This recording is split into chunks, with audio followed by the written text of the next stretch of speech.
이건 상상도 할 수 없는 일입니다. 우리나라에선 불가능해요.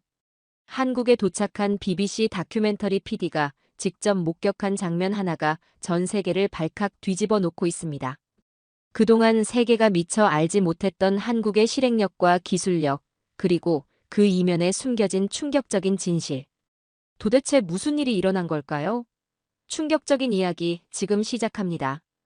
딱 1초만요. 좋아요와 구독 꾹 부탁드립니다. 한국의 하늘은 유난히 청명했습니다. 인천공항에 도착한 순간부터 몸에 전해지는 이 활기찬 에너지는 무엇일까 생각했죠. 저는 에드워드 로웰입니다. BBC 다큐멘터리 PD로 20년 넘게 일하며 전 세계 수십 개국을 다녀봤지만 한국은 처음 방문했습니다. 아시아의 교통 시스템을 다룬 특집 다큐멘터리를 촬영하기 위해 이곳에 왔죠.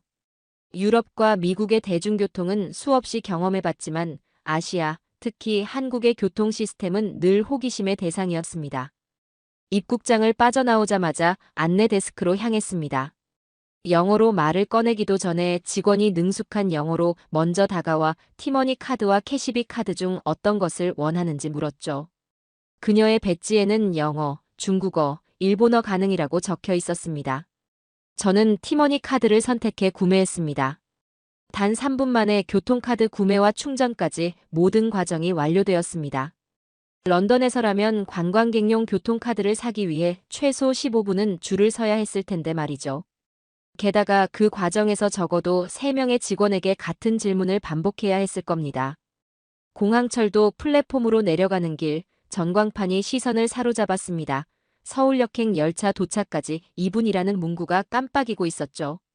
처음에는 실수로 잘못 본 줄 알았습니다. 하지만 정확히 2분 후 예고된 그 순간에 열차가 플랫폼에 진입했죠. 와, 이건 거의 항공 관제 시스템 수준의 정확도군요. 제 감탄에 함께 동행한 최명수 역장의 대답은 의외로 담담했습니다. 그는 30년 넘게 한국 철도에서 근무해온 베테랑이었죠. 정시율 99%는 기본입니다. 1%도 대부분 30초 이내 오차죠. 우리는 1초의 지연도 심각하게 받아들입니다. 그의 표정에서는 이것이 특별한 일이 아니라는 듯한 평온함이 느껴졌습니다. 열차에 오르자 디지털 패널이 서울역까지 42분이 소요된다고 알려주었죠. 런던 히스로 공항에서 시내까지는 최소 1시간 이상 걸리는 것과 비교하면 믿기지 않는 속도였습니다. 더구나 그 예측 시간이 실제와 거의 일치한다는 사실이 놀라웠죠. 창밖으로 스쳐 지나가는 도시 풍경을 바라보며 BBC 본사와 화상 연결을 시도했습니다. 편집국의 동료들은 제가 아직 공항에 있을 거라 예상했던 듯 놀란 표정이었죠. 화면 속 그들의 사무실 시계는 런던 시간으로 아침 9시를 가리키고 있었습니다. 벌써 첫 테이크를 30분 만에 끝냈고 공항에서 시내까지 42분이면 도착합니다. 우리 일정이 예상보다 빨리 진행될 것 같네요. 이 말을 전하자 편집국이 술렁였습니다. 동료 제임스는 영국에서는 상상도 할 수 없는 속도내라며 부러움을 감추지 못했죠. 그의 말처럼 히스로 공항에서 런던 시내로 들어가는데 평균 75분이 걸리는 것을 생각하면 이건 거의 기적에 가까웠습니다. 열차는 마치 시계 바늘처럼 정확히 예고된 시간에 서울역에 도착했습니다. 창문을 통해 플랫폼을 살펴보니 사람들이 일정한 간격으로 줄지어 서 있었죠. 바닥에 그려진 삼각형 표시를 따라 질서정연하게 대기 중이었습니다. 런던 튜브에서 흔히 볼 수 있는 혼잡함과 무질서는 찾아볼 수 없었죠. 한국의 첫인상은 효율이었습니다. 그것도 어떤 노력이나 긴장감 없이 자연스럽게 흘러가는 효율성이었죠. 인천공항에서 서울 시내까지 42분. 이 여정은 제가 앞으로 경험하게 될 한국인들의 무서운 실행력에 대한 예고편에 불과했습니다. BBC 방송 장비를 챙겨들고 서울역을 나서는 순간 이번 다큐멘터리가 예상보다 훨씬 흥미로운 내용으로 채워질 것이라 확신했죠. 서울역에 도착하자마자 화장실부터 찾았습니다. 장시간 비행과 이동으로 피로가 쌓였기 때문이죠. 영국에서라면 역 화장실 이용을 위해 동전을 준비해야 했을 텐데 여기선 무료로 개방되어 있었습니다.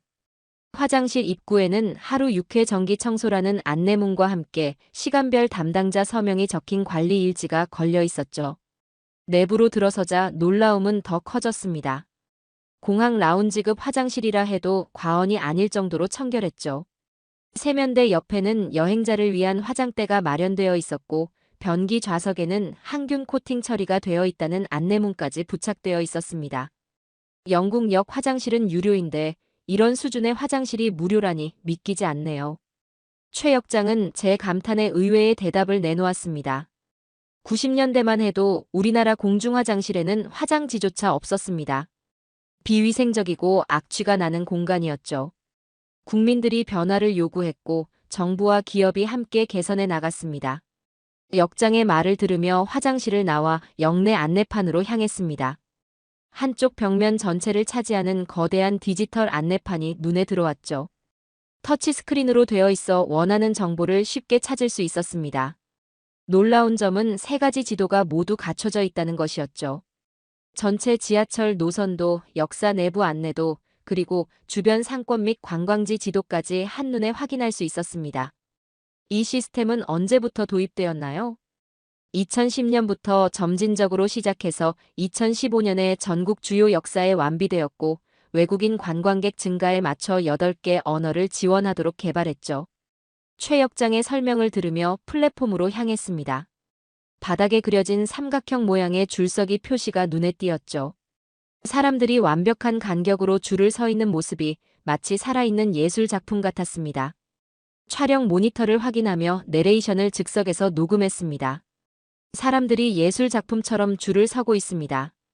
이것은 단순한 표시가 아닌 인간의 행동을 디자인한 공공예술입니다. 다시 역내를 둘러보니 벽면 곳곳에 미술 작품들이 전시되어 있었습니다. 단순한 이동 공간이 아닌 문화 공간으로서의 역할도 하고 있었죠. 역사 자체가 하나의 갤러리였습니다. 천장에는 자연광을 끌어들이는 채광창이 있어 실내가 밝고 활기찼고 이런 디테일이 승객들의 이동 경험을 완전히 다르게 만들고 있었습니다. 매일 수백만 명이 이용하는 공간인데 단순히 지나가는 곳이 아니라 머무는 공간으로 설계했습니다. 사람들의 일상이 더 나아지도록 고민했죠. 최 역장의 말에 고개를 끄덕였습니다. 영국의 킹스크로스역이나 파리의 샤를드골 공항역도 웅장하고 아름답지만 그것은 역사적 건축물로서의 가치였죠. 서울역은 달랐습니다. 실용성과 미학, 그리고 인간 중심 설계가 완벽하게 조화를 이루고 있었습니다. 서울역에서 2호선으로 갈아타기 위해 환승통로로 향했습니다. 통로 바닥과 벽면에는 다양한 방향 안내가 촘촘히 설치되어 있었죠. 영어, 중국어, 일본어는 물론 아랍어와 러시아어까지 지원되고 있었습니다. 최소한의 정보로 최대한의 안내 효과를 내는 4인 디자인이 인상적이었죠. 카메라를 들고 환승 과정을 모두 담았습니다. 런던의 지하철 환승이 평균 8-10분 걸리는 것에 비해 여기서는 5분 만에 모든 과정이 완료되었습니다. 이 영상을 본 BBC 시청자들이 어떤 반응을 보일지 기대가 되었죠. 아마도 대부분은 영국의 교통 시스템에 대해 다시 한번 생각해보게 될 것입니다. 2호선 플랫폼에 들어서자 가장 먼저 눈에 들어온 것은 전 구간에 설치된 스크린도어였습니다. 선로와 승강장을 완벽하게 분리하는 투명한 벽이 끝없이 이어져 있었죠. 카메라를 들어 플랫폼 전체를 파노라마로 촬영했습니다. 런던이나 파리, 뉴욕의 지하철역에서는 볼 수 없었던 광경이었습니다. 유럽은 아직 스크린도어 시범 설치 단계인데 서울은 모든 역에 설치가 완료되었다니 놀랍습니다. 최명수 역장은 내 말에 고개를 끄덕이며 자료를 보여주었습니다. 서울 지하철 스크린도어 설치율은 2022년 기준 100%를 달성했다는 내용이었죠. 2000년대 초반까지 선로 추락 사고가 빈번했습니다. 연간 수십 명이 사망하는 비극이 반복되었죠. 2006년부터 본격적인 설치가 시작되어 7년 만에 거의 모든 역에 완비했습니다. 최 역장의 설명을 들으며 2000년대 추락 사고 영상을 떠올렸습니다. BBC 아카이브에서 찾아본 자료 화면에는 선로에 떨어진 승객을 구하기 위해 뛰어드는 시민들의 모습이 담겨 있었죠. 그 위험천만한 장면들이 이제는 역사 속으로 사라졌다는 생각에 안도감이 들었습니다. 플랫폼에서 기차를 기다리는 사람들을 관찰했습니다. 대부분 스마트폰에 시선을 고정한 채 무심히 서 있었죠. 스크린도어가 없다면 얼마나 위험한 상황이 될지 상상해 보았습니다. 한 젊은 여성은 게임에 몰두한 나머지 발끝이 플랫폼 끝에 걸쳐 있을 정도였으니까요. 그럼에도 스크린 도어가 보이지 않는 보호막처럼 그녀를 지키고 있었기에 안전했죠. 여기 승객들은 안전에 대해 전혀 신경 쓰지 않는 것 같습니다. 그렇습니다. 이제 안전은 당연한 것이 되었죠. 누구도 의식하지 않죠. 마치 공기처럼 말입니다. 그때 어떤 외국인 관광객이 영무원에게 다급히 다가가는 모습이 보였습니다. 가까이 다가가 상황을 살펴보니 그는 잘못된 방향으로 탑승했다가 내린 경우였죠. 영무원은 미소를 지으며 특별한 카드를 꺼내 게이트에 태그했습니다. 무료 환승 버튼을 누르는 순간 게이트가 열렸고 관광객은 안도의 표정으로 고개를 숙여 감사 인사를 했습니다. 실수로 잘못 탑승한 관광객을 위한 특별 시스템이 있군요. 네, 실수 환승 제도라고 합니다. 외국인뿐만 아니라 노약자나 어린이가 길을 잃었을 때도 활용됩니다.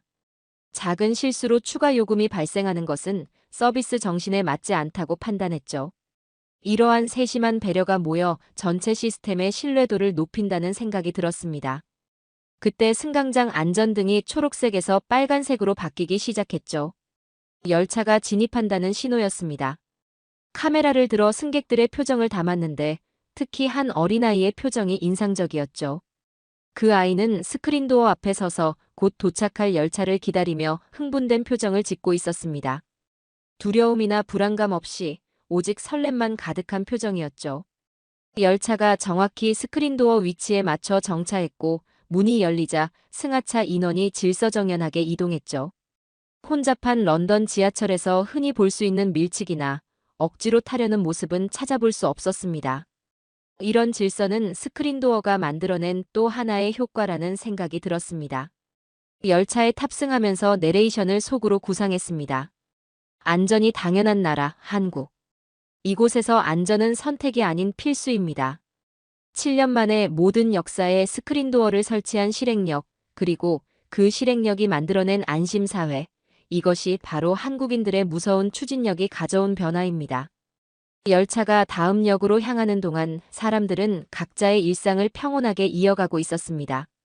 그들에게 이 안전은 너무나 당연한 것이었지만 외국인인 제 눈에는 그 당연함이야말로 가장 놀라운 혁신이었죠. 2호선 타고 구로역에 도착해 밖으로 나오자 버스 정류장을 향해 걸었습니다. 그런데 일반적인 정류장의 모습이 아닌 마치 작은 유리 건물이 눈앞에 나타났죠. 스마트 쉼터라고 쓰인 안내판이 보였고 이정미 반장이 우리를 반갑게 맞이했습니다. 오늘은 특별히 우리 구로구의 자랑, 스마트 정류장을 소개해드리겠습니다. 이정미 반장은 40대 중반의 활기찬 여성으로 10년 넘게 서울시 교통시스템 개선 업무를 담당해왔다고 합니다. 그녀의 안내로 스마트 정류장 내부로 들어서자마자 시원한 바람이 느껴졌죠. 밖은 한여름 뙤약볕이었는데 내부는 쾌적한 24도를 유지하고 있었습니다. 이곳에는 에어컨과 히터가 계절에 따라 자동 작동됩니다. 또한 공기청정 시스템이 내장되어 미세먼지 수치를 실시간으로 확인하고 정화해주죠.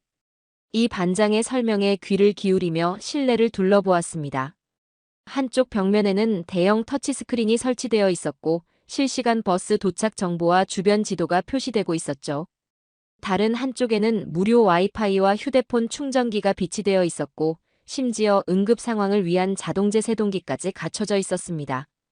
BBC 야외 스튜디오보다 장비가 더 좋네요. 이런 정류장이 서울 전역에 있는 건가요? 현재는 주요 지역을 중심으로 설치되어 있습니다. 2018년부터 시작해서 매년 확대하고 있죠. 2026년까지 모든 주요 버스 노선에 설치할 계획입니다. 촬영을 하는 동안 갑자기 하늘이 어두워지더니 우박이 쏟아지기 시작했습니다. 그 순간 정류장의 자동문이 빠르게 닫히고 LED 등이 밝아졌죠. 밖에 있던 사람들이 급히 안으로 들어왔지만 내부는 여전히 쾌적한 온도를 유지했습니다. 날씨 변화에도 자동으로 대응하는군요. 네, AI 기상 센서가 비나 눈, 우박 등을 감지하면 자동으로 문을 닫고 내부 환경을 최적화합니다. 예전에는 비가 오면 정류장 안에서도 비를 맞고 떨어야 했죠. 이 반장의 말에 영국의 버스 정류장이 떠올랐습니다. 단순한 가림막 수준인 곳이 대부분이었고 비가 많이 오는 런던에서도 이런 시스템은 찾아보기 어려웠죠. 저는 이 정류장이 단순한 대중교통시설이 아니라 하나의 작은 안전 쉼터라는 것을 깨달았습니다. 정류장 상단의 전광판에는 버스 도착까지 1분 30초라는 문구가 표시되었습니다. 그리고 그 옆에는 현재 버스 내부의 혼잡도가 파란색 쾌적으로 표시되어 있었죠. 버스가 아직 보이지도 않는데 내부 상황까지 알 수 있다니 놀라웠습니다. 버스 내부 상황까지 알 수 있군요.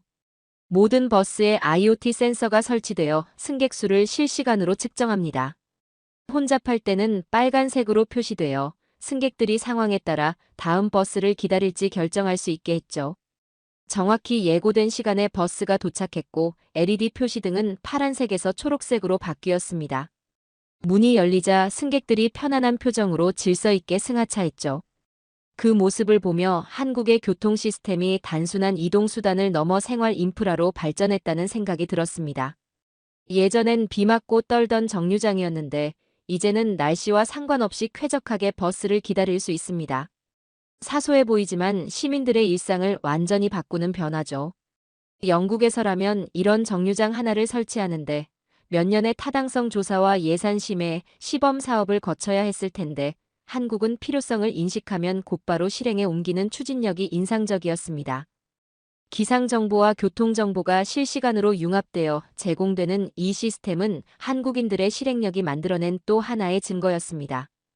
밤 11시 종로의 밤거리는 여전히 활기찼고 버스에서 내려 골목길로 들어서니 환하게 빛나는 편의점이 보였죠.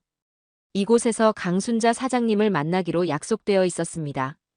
강 사장님은 30년 넘게 이 지역에서 상점을 운영해온 동네의 산증인이라고 했죠. 편의점 문을 열고 들어가자 사람들로 북적이는데 카운터에는 직원이 보이지 않았습니다. 대신 셀프 계산대 앞에 줄을 선 사람들이 각자 상품을 스캔하고 결제하고 있었죠. 그때 60대로 보이는 여성이 다가왔습니다. 에드워드 씨죠? 저는 강순자라고 해요. 이 무인 편의점의 사장이죠. 강 사장님은 활기찬 목소리로 편의점 내부를 안내해 주었습니다. 생각보다 넓은 공간에는 식품부터 생활용품까지 다양한 상품이 진열되어 있었죠. 심지어 주류 코너도 따로 마련되어 있었습니다. 직원 없이 운영되는 편의점인데 술도 판매하나요? 모든 고객은 입구에서 티머니 카드나 신용카드로 나이 인증을 하기 때문에 미성년자는 주류 코너에 들어갈 수 없도록 시스템이 설계되어 있죠. 놀라움을 감추지 못하고 주변을 둘러보았습니다. 셀프 계산대에서는 다양한 연령대의 사람들이 능숙하게 상품을 스캔하고 있었죠. 어떤 노인은 손주에게 스캔 방법을 가르치고 있었고 회사원은 도시락과 맥주를 계산하고 있었습니다. 옛날 다방 대신 이제는 편의점이 동네 사랑방 역할을 합니다. 24시간 불이 켜져 있으니 언제든 필요한 것을 살 수 있고 간단히 식사도 할 수 있죠. 강 사장님의 말에 영국의 편의점을 떠올렸습니다. 대부분 저녁 9시면 문을 닫고 무인 시스템은 상상하기 어려운 현실이었죠. 특히 주류 판매는 더욱 엄격한 통제 하에 이루어지고 있었습니다. 강 사장님은 티머니 카드 하나로 할 수 있는 결제 시스템도 보여주었습니다. 편의점 음식 구매부터 세탁소 이용료, 심지어 택배 발송까지 같은 카드로 해결할 수 있었죠. 영국에서라면 각각 다른 결제 방식을 사용해야 했을 텐데 말입니다. 처음에는 교통카드로만 쓰였지만 지금은 생활 전반에 활용됩니다.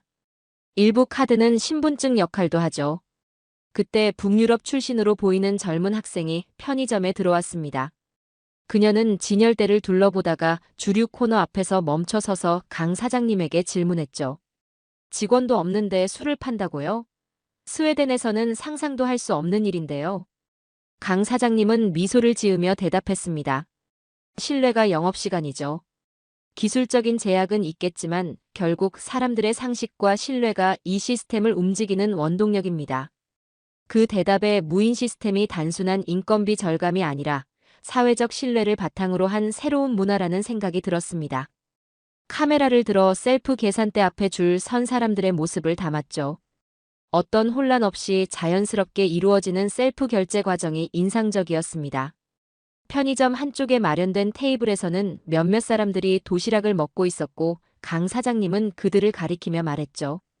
혼자 사는 사람들이 늘면서 편의점은 단순한 상점을 넘어 생활 공간이 되었습니다. 식사도 하고 잠시 쉬어가기도 하죠. 과거 다방이 그랬듯이 말입니다.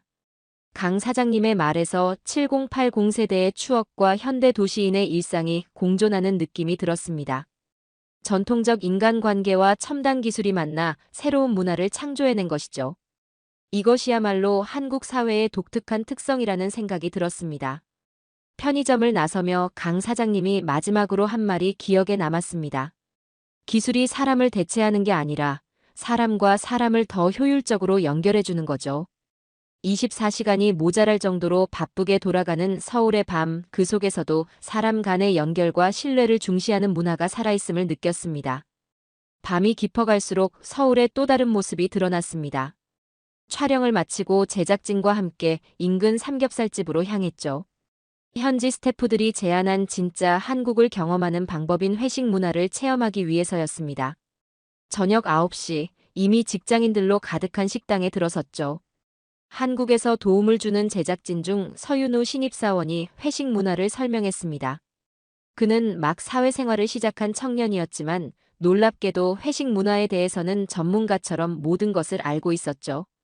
삼겹살이 익어가는 동안 윤우는 능숙하게 고기를 뒤집으며 한국 회식 문화의 역사를 들려주었습니다. 1차는 식사, 2차는 술자리, 3차는 노래방, 4차는 야식이라는 공식이 있습니다. 영국에서도 이렇게 깊은 시간을 함께 보내나요? 윤우의 질문에 고개를 저었습니다. 영국에서는 동료들과 펍에서 한두 잔 마시는 정도가 전부였고 4시간이 넘게 이어지는 회식 문화는 상상하기 어려웠죠. 삼겹살을 먹은 후 일행은 2차로 호프집으로 향했습니다. 테이블에 앉자마자 생맥주와 안주가 나왔고 윤우는 즉석에서 소맥이라는 맥주와 소주의 조합을 선보였죠. 유리잔에 소주를 따르고 맥주를 섞은 뒤 젓가락으로 빠르게 휘저었습니다. 그 모습은 마치 과학 실험 같았죠. 소맥은 섞는 비율과 속도가 중요합니다. 7대 3이 정석이지만 선배마다 비법이 다르죠. 윤우의 설명을 들으며 소맥 한 잔을 조심스레 마셨습니다. 알코올에 약한 저로서는 큰 도전이었지만 현지 문화 경험을 위해 감수했습니다. 2시간 후 3차로 노래방을 향했고 작은 방에 모인 일행은 완전히 다른 사람들로 변했죠. 노래방을 나온 시간은 자정을 넘어 있었습니다. 놀랍게도 윤우는 4차를 제안했고 일행은 포장마차로 향했죠. 좁은 천막 아래 모여 앉아 어묵탕과 떡볶이를 나눠 먹는 모습이 인상적이었습니다. 이게 진짜 팀워크군요. 가족보다 더 많은 것을 공유하는 것 같습니다. 제 말에 일행이 웃으며 동의했고 특히 윤우의 세심함이 눈에 띄었죠. 그는 메뉴 선택부터 자리 배치, 결제까지 완벽하게 관리했습니다. 신입임에도 눈치와 배려심이 남달랐죠. 한국에서는 이런 것을 눈치라고 합니다. 명시적으로 가르쳐주지 않아도 상황을 읽는 능력이죠. 밤 2시가 넘었지만 저는 끝까지 자리를 지켰습니다. 영국에서라면 이런 긴 회식은 상상도 할 수 없을 텐데 이게 진짜 팀워크군요. 제 말에 윤우는 미소를 지으며 대답했습니다. 팀워크는 회의실이 아니라 이렇게 함께 시간을 보내며 만들어지는 것입니다. 업무보다 더 많은 것을 공유하니까요. 그 말이 한국의 빠른 실행력과 팀워크의 비밀을 설명해 주는 것 같았습니다. 형식적인 회의보다 진솔한 소통, 그리고 업무 시간을 넘어선 유대감이 한국인들의 무서운 실행력의 또 다른 원동력이었죠. 아침 일찍 호텔 로비에서 인터뷰 시간을 확인했습니다. 오늘은 기업 CEO를 만나 한국의 스마트 기술에 관한 이야기를 들을 계획이었죠. 지난주 통화에서 그는 검토해 보겠습니다라며 오늘 9시를 제안했습니다.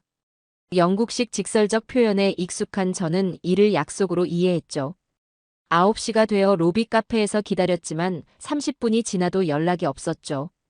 결국 전화를 걸자 비서는 오늘 일정이 없는데요. 라고 답했습니다. 저로서는 이해할 수 없었죠.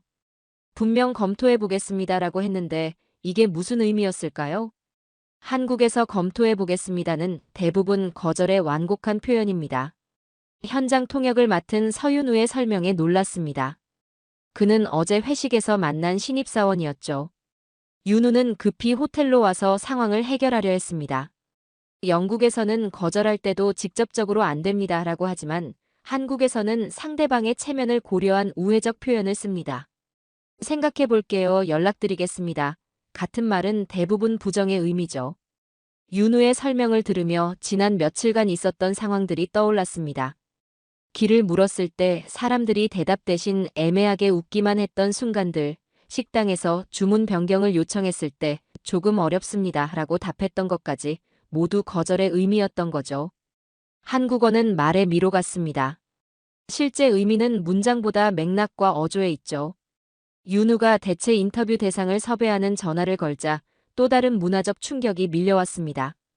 경상도 출신인 그가 같은 지역 사람과 통화할 때는 완전히 다른 억양과 단어를 썼죠. 한국은 작은 나라지만 지역마다 방언이 매우 다릅니다. 경상도, 전라도, 제주도 사람들끼리는 서로 알아듣기 어려울 정도죠. 그때 한 기업의 홍보 담당자가 호텔로 찾아왔고 인터뷰 취소에 대한 사과와 함께 내일로 일정을 조정해주겠다고 했죠. 인터뷰 취소 보상으로 저녁 식사를 제공해드리겠습니다.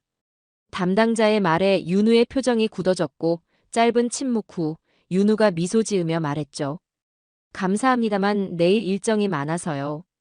혹시 다른 방법으로 협조해 주실 수 있을까요? 담당자는 잠시 생각하더니 내일 인터뷰 후 점심과 함께 평소에는 공개하지 않는 기업 연구소 투어를 제안했습니다. 윤우는 만족스러운 표정으로 고개를 끄덕였고 두 사람 사이의 긴장감은 눈 녹듯 사라졌죠. 방금 무슨 일이 있었던 거죠? 저녁 식사보다 점심과 투어가 더 좋은가요? 인터뷰 담당자가 떠나자마자 물었고 윤우는 웃으며 설명해 주었죠. 저녁 식사는 단순한 보상이지만 연구소 투어는 다큐멘터리에 실질적인 도움이 됩니다. 직접적으로 거절하지 않고 상대방이 더 가치 있는 제안을 할 수 있게 유도한 거죠. 상대방의 체면을 지키면서 상황을 개선한 거죠. 이제야 한국어의 복잡한 레이어를 조금 이해했습니다. 직설적 표현으로는 풀 수 없는 사회적 퍼즐이 있었고 관계와 조화를 중시하는 문화적 코드였습니다. 한국인들의 무서운 실행력의 비밀 중 하나는 이런 복잡한 소통 방식을 통한 갈등 최소화와 조화로운 협업이라는 생각이 들었죠. 새벽 5시 서울 지하철 첫 차를 기다리며 카메라 장비를 점검했습니다. 오늘은 다큐멘터리의 마지막 촬영이자 BBC 본사와의 생중계 날이었죠. 플랫폼은 이미 출근길 직장인들로 채워지고 있었습니다. 그들의 발걸음은 피곤해 보였지만 눈빛만은 생기가 넘쳤죠. 새벽 첫 차부터 붐비는 지하철은 한국의 바쁜 일상을 단적으로 보여주는 모습이었죠. 정확히 5시 30분 열차가 도착했고 촬영팀과 함께 탑승한 후 생중계 준비를 시작했습니다. 런던 스튜디오와 연결됐습니다. 30초 후 라이브입니다. 기술 담당자의 신호와 함께 마음을 가다듬었습니다. 지난 일주일간 경험한 한국의 모습들이 주마등처럼 스쳐 지나갔죠. 이제 이 모든 것을 시청자들에게 전달할 시간이었습니다. 안녕하세요. 에드워드 로웰입니다. 지금 저는 서울 새벽 첫 차 지하철 안에 있습니다. 한 주 동안 한국의 무서운 실행력을 취재했는데요. 그 비결을 3가지로 요약해 보겠습니다. 카메라를 향해 말하는 동안 준비해온 그래픽 자료들이 런던 스튜디오에서 송출되었습니다. 첫 번째는 오지 상용화 속도에 관한 그래프였죠. 첫째, 한국은 빠른 구현의 나라입니다. 오지 기술의 경우 개념 연구에서 전국 상용화까지 불과 3년이 걸렸습니다. 유럽의 경우 평균 7년이 소요되는 과정이죠. 두 번째 그래픽은 코로나 대응 타임라인이었습니다. 한국의 신속한 진단키트 개발과 검사 시스템 구축 과정을 보여주는 내용이었죠. 둘째, 한국은 위기 상황에서 실시간 대응이 가능한 나라입니다. 문제가 발생하면 즉각 해결책을 모색하고 실행에 옮깁니다. 코로나 상황에서 드라이브스루 검사소를 도입한 것이 좋은 예시죠. 마지막 그래픽은 한국의 로켓 배송과 실시간 결제 시스템에 관한 내용이었고 24시간 움직이는 나라의 모습을 보여주는 자료였죠. 셋째, 한국은 생활 속 효율성을 추구합니다. 단순히 빠른 것이 아니라 더 나은 방향으로 끊임없이 개선해 나갑니다. 계획보다 실행이 앞서는 나라. 이것이 한국의 무서운 실행력의 비밀입니다. 라이브 중계를 마무리하며 열차의 창밖으로 시선을 돌렸습니다. 새벽 햇살에 반짝이는 도시의 모습이 눈에 들어왔죠. 한 주 동안 노련한 PD로서의 눈빛에 어린아이 같은 호기심이 깃들었다는 것을 느꼈습니다. 취재를 시작할 때 가졌던 많은 편견이 무너졌습니다. 한국은 단순히 빠른 나라가 아니라 효율과 배려가 공존하는 나라였습니다. 생중계가 끝나고 KTX로 이동하는 길, 창밖으로 아침 안개에 쌓인 논길이 스쳐 지나갔습니다. 현대적인 고속철도 안에서 바라보는 전통적인 농촌 풍경이 묘한 대비를 이루었죠. 빠르게 변화하면서도 전통을 지키고 효율을 추구하면서도 인간미를 잃지 않는 나라가 바로 한국이었습니다. 속도 속에 담긴 따뜻한 마음, 이것이 한국의 진짜 모습이 아닐까요? 인천공항에서 서울역까지 42분 컷, 스크린도어 전면 설치 7년, AI 정류장 실시간 대응. 이 모든 것의 중심에는 사람이 있었죠. 기술을 위한 기술이 아니라 사람을 위한 기술이었습니다. KTX가 질주하는 동안 제 마음속에는 잔잔한 여운이 남았습니다. 한국의 무서운 실행력, 그 속에 담긴 따뜻함을 영국의 시청자들에게도 전할 수 있기를 바랐죠. 저는 창밖으로 스쳐 지나가는 한국의 마지막 풍경을 카메라에 담았습니다. 속도와 따뜻함이 공존하는 나라, 한국. 그 특별한 이야기는 이제 막을 내리지만 저의 여정은 계속될 것입니다. 자, 오늘의 이야기는 여기까지입니다. 오늘 우리는 BBC 다큐멘터리 PD가 직접 체험한 한국인들의 무서운 실행력과 그 이면에 담긴 따뜻한 마음에 대해 살펴보았습니다. 42분 컷의 공항철도부터 100% 설치된 스크린도어, AI 스마트 정류장, 무인 편의점까지 계획보다 실행이 앞서는 한국의 속도감은 세계 어디에서도 찾아볼 수 없는 특별한 경쟁력으로 자리 잡았습니다.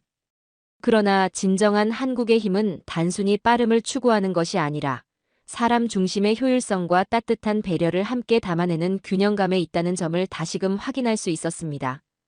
앞으로도 세계를 놀라게 할 한국인들의 놀라운 실행력, 그리고 그 안에 담긴 따뜻한 인간미에 계속 주목해주세요.